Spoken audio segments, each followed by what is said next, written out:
We literally did an 8-hour show, and the results of the US presidential election were not clear towards the end, and there was a certain amount of arguing. We got it wrong. But now finally, we all got it wrong to a certain degree, and we'll explain later why that's the case. If anybody's wondering why suddenly they're watching a show, they go to bed and Trump's won, and they wake up and Biden's won, we can explain that very easily. We would like now just to do what we were waiting to do and dying to do on the night.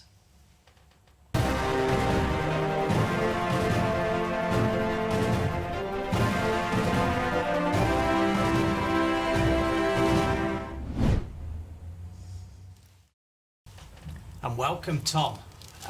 Nice to be speaking again as an epilogue to last week. Things changed a little bit, and I would hesitate to say we sort of all got it a little bit wrong, didn't we? Yeah, when you go to bed and it shows that all the swing states are in one camp's ballots, and then the next morning it changes. I'm not a conspiracy theorist, but I will say it's questionable in some of the states how ballots were taken in, and I don't know if ultimately malfeasance or corruption or illegal ballots counting and voting would change the results, but it's unfortunate, and I think it's unfortunate whichever team you're on. And I would assume you both agree, no matter who wins, you want it to be fair and square and legal. Yeah, but I do understand what happened. I mean, this is the first election of this type, and I'll be honest, I think sadly for us, when you're doing a show like we were doing that night, it's great to have all the results coming in by 3 a.m. our time or whatever, so everybody listening can get the result and celebrate or commiserate. And I think if this is how it's going to be, because I do think people will continue using mail-in ballots after this in higher numbers than before. And yeah, he got but the problem I see, I don't really see any question about this. I mean, even if there were some dodgy stuff here and there, it's not going to affect to the amount that this vote came in. And I just feel that Trump was asking all of his supporters to downplay COVID, and he was saying vote in person. He was literally saying don't trust mail-in ballots, they're dodgy, don't use them. And Biden was doing the opposite. And although I was expecting it to be 60-40, the split on the mail, and I didn't think that would be enough to turn those states. So when I went to bed a few hours after we finished the show, I was still of the mind that I don't think it was good. There was enough to pull it back, but he was getting 80, and in some districts he was getting 90% of the vote, wasn't he, Biden? Yes, correct. What's interesting to me is the hypocrisy of, if we call them the winners, and the nonsense to say let's all come together. Not that that's nonsensical. It's a great idea. But that for years they have antagonized and gone after, particularly in the media, Trump. And whether you say it's justified or not, the rioting in Portland and in Seattle and in Minneapolis and other places, not just based on Black Lives Matter and law enforcement, but targeting Trump. And now, once a Biden-Kamala Harris win comes in, they say, hey, now let's put bygones and the past behind us, and let's move forward, and let's all work together. And I'm not suggesting that you want to be an anarchist or not be respectful of the presidency, but it's just ironic that they have that viewpoint, and they certainly didn't over the last 4 years. It really bugs our side being conservatives, being Republicans, being 75 million voters. We're not a small amount. We're half of the nation, generally speaking.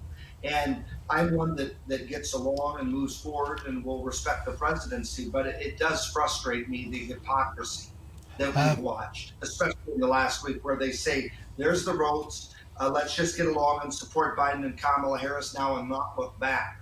Well, hell yes, we're going to look back at how we were treated and how the media and how communities and city centers behave. Tom, Tom, do you want to get the violin out for you and start playing it?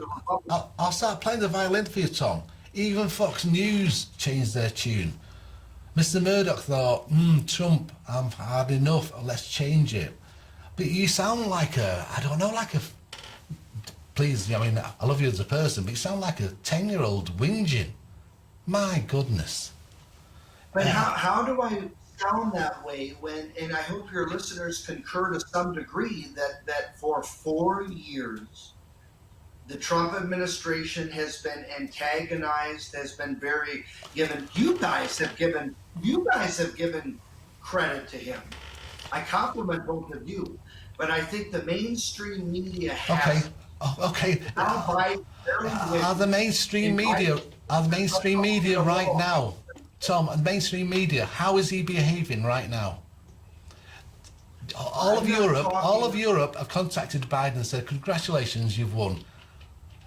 Let's go forward together," and all the rest of it, which they do whenever there's a new president or new prime minister. The norm. But what has Trump done? He's ignored it. I'm not condoning Trump's behavior, and I haven't analyzed it. What I'm saying is that I'm talking broader. You're talking finite to the election and the results. He's changed the GOP.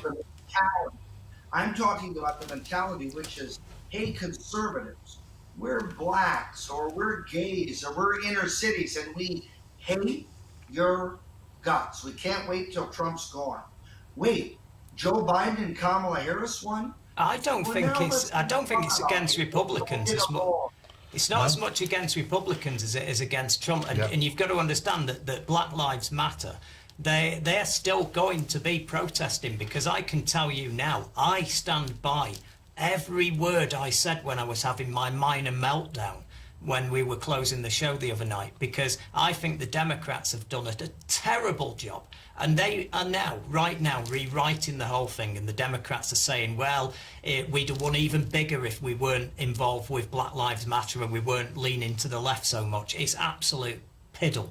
It's utter nonsense. They would have won bigger if they'd have been more pronounced in what they stood for, instead of trying to do a vanilla candidate with a vanilla candidacy where they're not even making clear what they want to do other than reach across the aisle and all the rest of it. I think they've done a terrible job, and I think they may have got lucky enough that they've got these states, and they've got, it looks like 306 votes. I also think the GOP have done a terrible job as well by allowing Trump to bully his way into the party and just cause chaos. This is not the Republican Party I knew from the past. It's something completely different. I fear for the future of the USA, because Tom mentioned it last week about civil war. He linked it to other things, but I do think there's such a divide, and the GOP isn't the GOP. The Democrats aren't really telling the truth. I think it's just a divide that I fear for the country in the next few weeks, next few months. I can see guns going off and craziness, and it's wrong. And I think this is how I feel, though. I personally like responsible resource development. The less pollution, the better. Yeah. Clean our oceans, have potable water. Let's look at alternative energy sources that aren't too expensive, and if they are, then we don't adopt the technology nor mandate. I'm a faith-based person, so whether you're agnostic or atheist, I respect your choice of that. I prefer to cohabitate, habitate, communally live by, have teachers, pilots, dentists of faith-based for my family. That's what I choose. I respect other ethnicities, but I don't respect Black Lives Matter, and I feel it disenfranchises. I look at military as a necessary, not evil, but a necessary infrastructure that's sadly something we all must have to protect our borders. I believe in borders, and I don't respect illegal immigration. Those rudimentary things, I believe, are Republican in nature. Yep. And we could debate the Democratic tenets or not. I didn't say, let me tell you the negative things on Democrats. I simply said what I believe. And for the most part, bravado, silliness, sometimes you got to zip your mouth moments aside with Trump, he carried the water of what I believe. Even if you were to say, Tom, He's not a person of faith. Tom. He was a Democrat. Now he's a Republican. Tom. He's had affairs. He's had divorces. He doesn't walk the walk of religion, of Christianity. All those things aside, even if he's not the pastor in chief, which he isn't, he was the commander in chief, and he delivered for us. So I take away from his 4 years, for the most part, a success. I know you respectfully disagree, but based on our platform and values, I think, like for instance, pro-life. Has he had sex with someone and had an abortion? She did. I don't know. Has he done drugs? He said he never has. I don't know. But the point is that if you're a pro-life standard bearer, which I'm not big on that issue, to be blunt. I mean, I'm not one that's vocal on that, yay or nay. I think that he's carried the banner as good as you could carry, even if you don't like him or respect him. But from our side's vantage point. Okay, well, here's the problem, you see. This is a question that I find myself asking of myself and of life and in general. And that is, when winning is all that matters, what happens? And this is all about success. And during the course of this success, if I credit you and I say, right, I can understand this, but if from that perspective it's a different discipline than mine, and I'll say that, okay, I get it. From what you wanted, he delivered. But at what cost? I mean, it's been carnage, it's been division, it's been hatred. He's been every single day singling somebody out for ridicule and hatred. He's been mocking disabled people. He's been taking the piss out of the armed services. He's been doing all these horrendous things. I mean, is it okay to put up with an absolute jerk just to get what you want? See, I don't have that vantage. You set up your question with some, you believe, realities. They're not realities to me, Mike. The morale of law enforcement in America and of our armed forces, the medical services and the Veterans Administration over the last 4 years, other countries paying attention, and I don't mean not shaking Angela Merkel's hand. That was embarrassing. I'm half German. I didn't like that. I'm not condoning a tweet or nonsensical, sophomore, petulant activities. It didn't help our team. I would say that to Trump's face. That type of stuff. The first debate was an embarrassment. I'm rationally based on this. But if you look at the morale, when you say it's carnage, it's caustic, it's poison, not in the military's viewpoint. I think that the veterans and armed services community has never felt more loved and respected. Yeah, well, that's all well and good from your perspective, but there's a worldview, there's other points of view, and he has come across terribly, and there have been other presidents that I've not agreed with. I did not agree with the Iraq War. I didn't like George W. Bush very much. I out of all of them, like I say, I thought his father was okay, to be honest, as a president. I think he came across as quite compassionate, and I really was impressed with the dignity that he left the White House and left that note for Bill Clinton, which was a lovely note that's been made public. That you've got to admit that it's not been like that for 4 years, and I've got to say, you don't want to focus on it too much, but the behaviour right now over this win is a disgrace, and it is. I will say this: you can't tell me. I know you. And I know that you would be, if this was the other way round, and this had been the end of Barack Obama's presidency when Trump won, and if he then did all this, took the legal actions, strung it out, made him out to not be a legitimate president, you would be going absolutely crazy. You'd be furious with Obama if he'd have done this at the end of his term.